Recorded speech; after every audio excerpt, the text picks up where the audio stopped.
suis ici pour vous présenter une activité de recherche que nous avons réalisée qui s'intitule « Validation dans les conditions réelles des critères de déclenchement du nettoyage des systèmes de chauffage, ventilation et de conditionnement d'air ». Selon la Fédération European Heating and Air Conditioning Association, les conditions de l'environnement intérieur influencent substantiellement la santé et la productivité des occupants. Les systèmes de ventilation peuvent être des sources potentielles de polluants à l'intérieur d'un édifice. Les conduits poussiéreux peuvent entraîner une surconsommation d'énergie, une diminution des débits d'air et aussi des mauvais fonctionnements des systèmes. La santé et la productivité sont prioritaires dans les édifices et une mauvaise qualité de l'air réduit la productivité et conséquemment les profits. Il y a donc de bonnes raisons économiques à maintenir une bonne qualité d'air dans les édifices.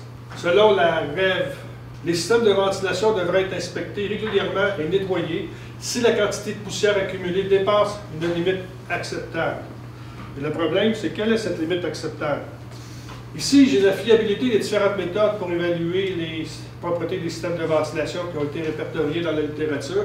Si on parle de fiabilité des méthodes, celles que nous avons développées ou utilisées dans cette recherche, ce qu'on appelle aspiration avec des filtres ou essuyage avec un chiffon, c'est fiable environ à 100 %. D'autres méthodes, il y a d'autres méthodes, il s'agit tout simplement de prendre le ruban adhésif et faire la pesée ensuite du ruban adhésif que tu enlèves, c'est à peu près bon à 50 %. Le ruban adhésif recouvert de gel plus une méthode optique, c'est à peu près à 30 %. L'inspection visuelle, ça c'est le correspondant de la NADCA. La NADCA, c'est North American Air Duct Cleaner Association. Les autres, ils recommandent 100 barèmes de référence, mais si on prend un barème de référence, ça à peu près 20 %. L'inspection visuelle, telle que recommandée par la NADCA, est fiable environ à quoi? Peut-être 15 ou 20 % le gros maximum. La US EPA, c'est l'Environmental Protection Agency américaine, ne recommande pas de nettoyage routinier des systèmes CVCA, mais seulement lorsque nécessaire. Et le problème est, quand est-ce que c'est nécessaire? Il y a absence de méthode reconnue ou standardisée pour évaluer la propreté des systèmes. En Amérique du Nord, l'initiation du nettoyage des systèmes est subjective, c'est-à-dire qu'elle est basée sur l'inspection visuelle. En 2006, la NADCA, National Air Duct Cleaner Association américain, a publié des critères de propreté des conduits après nettoyage. C'est bien important quand on parle après nettoyage, puisqu'il y a des consultants qui les ont utilisés avant nettoyage. Mais ce sont des conduits après nettoyage. Ces critères sont inutiles pour le démarrage du nettoyage toutefois. Et des méthodes de diagnostic objectives sont nécessaires pour éviter des nettoyages inutiles et pour choisir le bon critère de déclenchement du nettoyage. Quelques critères ont été proposés dans la littérature. La Grande-Bretagne en a proposé en 1998, la Finlande en 1995, la France, l'ASPEC en 2004 et aux États-Unis, la dernière norme qui a été publiée par la NADCA date de 2006. Ici, on a un tableau où est-ce qu'on rencontre ces fameux critères de déclenchement. Par exemple, aux États-Unis, eux ont seulement qu'un critère post-nettoyage. La Grande-Bretagne, en 1998, eux autres, ils ont dit, bon, 1 gramme par mètre carré, c'est à partir de ces concentrations-là qu'on devrait démarrer le nettoyage.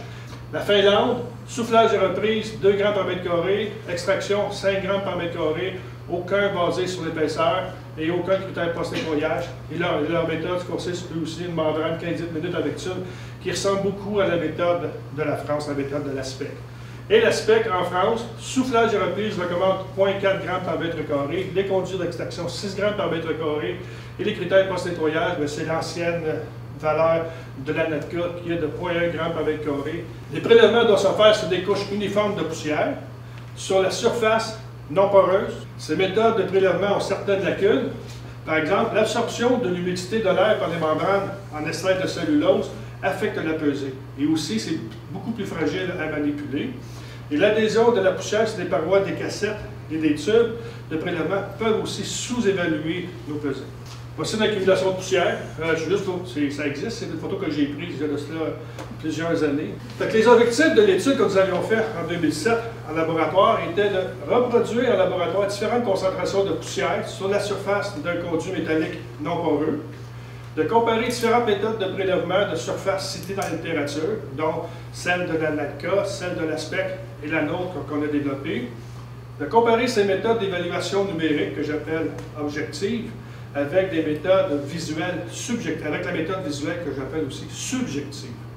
et de proposer un critère numérique, donc objectif, pour déclencher le nettoyage de conduits.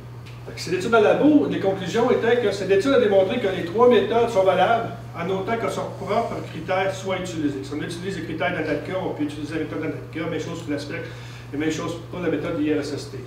Toutefois, cette conclusion est basée sur des conditions idéales en laboratoire avec une poussière de référence qui était la poussière de l'Achery où la concentration de la composante de cette poussière-là est connue ainsi que la porosité et ainsi de suite.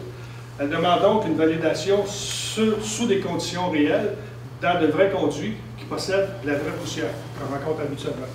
Les objectifs de cette présente recherche, qui consiste à réaliser cette validation-là, est de, premièrement, valider les résultats de laboratoire, comparer les 3 méthodes dans les conditions réelles, celle de l'ANATCA, l'autre de l'ASPEC et celle de l'IRSST, de comparer les valeurs numériques obtenues à partir de ces méthodes-là avec celles de l'inspection visuelle. On a un comité d'experts qui ont évalué les conduits aussi. Comparer les conduits d'alimentation et de retour et proposer un critère objectif, donc numérique, pour déclencher le nettoyage. 44 sites de prélèvement ont été évalués. C'est des 44 conduits, dans le fond. Pour un total de 132 prélèvements. 44 sites de prélèvement multipliés par les 3 méthodes. 11 de ces 44 sites étaient des conduits de retour. On a appliqué des logs ANOVA à 2 facteurs, c'est-à-dire le conduit, la méthode et 3 niveaux. Les concentrations de poussière de surface avec les 3 méthodes ont été calculées afin de trouver des différences statistiquement significatives, plus petites que 0,05. Il y a des régressions aussi qui ont été effectuées et les degrés de corrélation ont été établis afin d'évaluer la relation qu'il y a entre les 3 méthodes. L'accord entre les experts aussi, lors des évaluations visuelles, a été quantifié par le calcul de Krippendorff alpha. Krippendorff alpha, c'est un genre de régression que tu fais avec les votes d'experts. C'est fait spécifiquement pour déterminer la fiabilité des votes d'experts. L'évaluation visuelle a été faite par ce comité d'experts. L'évaluation a été réalisée. Il y avait 7 personnes, dont des chimistes, un CIH, un hygiéniste, un ingénieur en bâtiment et une microbiologiste. C'est le même comité d'experts que celui qui a été utilisé pour l'étude en laboratoire. Et cette évaluation a été faite à partir de la visualisation des dépôts des photos prises sous l'angle parallèle et perpendiculaire des composantes lorsque nous faisions nos prélèvements. Fait que les niveaux 1, ce qui était considéré un niveau normal, c'était des conduits propres possédant une mince couche uniforme de poussière. J'ai mis à côté des photos pour à peu près vous démontrer de quoi il s'agit, c'est-à-dire la poussière sur le côté du radier. Habituellement, le restant est relativement propre. Le niveau 2 est une couche de poussière sur le radier et tu peux en avoir aussi sur les surfaces.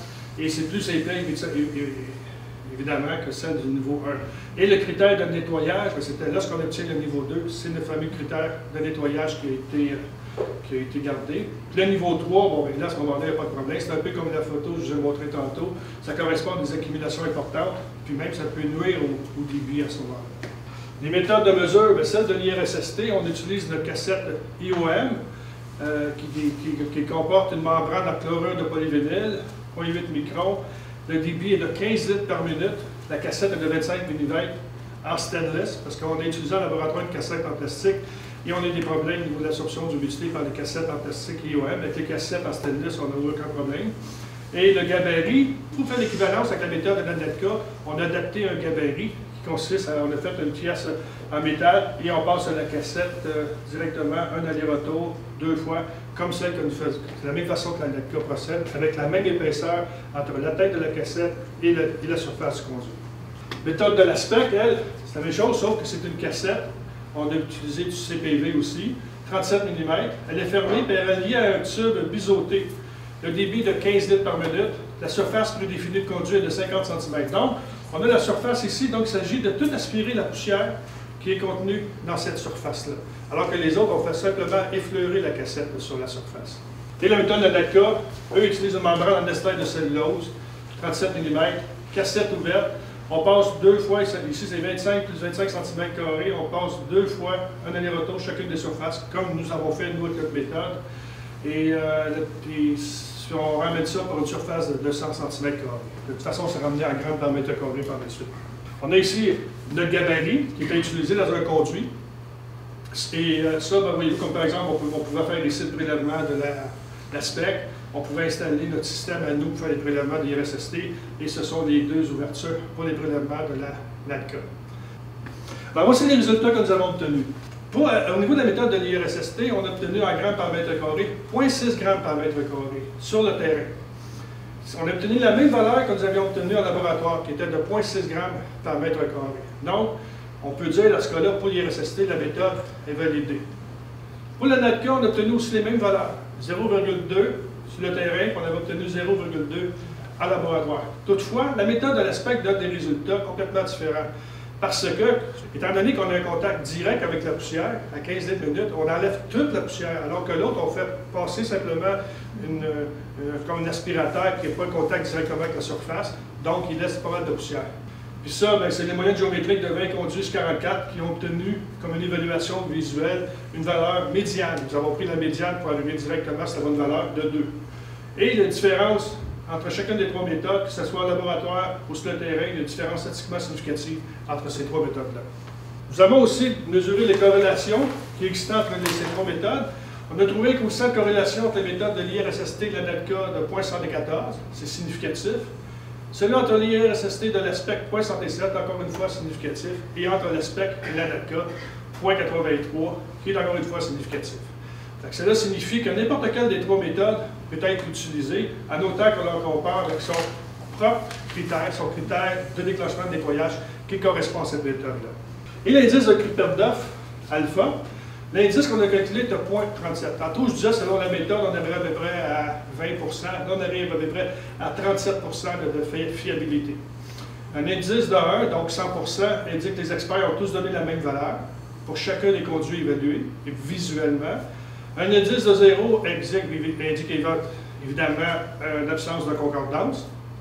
Et 0,37 correspond à tout au plus un accord modéré entre les experts lorsque nous avons utilisé la méthode visuelle. Les portées limites aussi. La méthode de l'ASPEC est la même que celle recommandée dans la norme de l'ASTM D7144 pour la collecte de la poussière de surface. Avec toutefois, cette méthode-là, de la norme D7144, utilise un débit seulement de 2,5 litres à la minute. Donc, les pertes dans les tubes et aussi sur les surfaces peuvent être significatives parce que ça se paye moins fort, donc les débits sont plus grands. Et la façon que l'ASTM utilise aussi, ce système est sensible aux manipulations parce qu'il pèse toute ta cassette, puis il prend avec les manipulations, tu as les mains, tu as les graisses, tu as les scies, tu as les sites, tu as l'environnement, il la pèse avant, puis il la pèse après. Donc ça aussi, là, avec 2,5 litres à minute, c'est pas l'idéal. Les auteurs mentionnent que l'utilisation de débit plus grand que 10 litres à la minute devrait augmenter significativement l'efficacité de prélèvement. Nous, dans nos méthodes, nous utilisons 15 litres à la minute. Et selon ces mêmes auteurs, aucune méthode n'est parfaite. Donc, si on utilise la méthode avec ses pour et ses contre en utilisant son propre critère, on ne peut pas faire mieux que tout ce que les autres ont fait avant. Ça a été publié en 2007 dans le Journal Professionnel de l'Environmental Hygiene. En conclusion, les méthodes d'évaluation numérique d'empoussièrement surfacique ont été comparées avec la méthode visuelle dans des conditions réelles. Les critères numériques de déclenchement de nettoyage ont été déterminés. N'importe quelle méthode peut être utilisée si on la compare avec son propre critère de déclenchement. Ces critères de déclenchement de nettoyage dans des conditions réelles sont de 0,2 g par mètre carré pour la NADCA, 2,3 g pour l'ASPEC et de 0,6 g pour la méthode de l'IRSST. Ces critères sont tous significativement différents l'un de l'autre et nous, c'est la méthode de l'ASPEC qu'on recommande parce que c'est avec elle qu'on obtient la plus grande valeur et les plus petits écarts types. Merci beaucoup.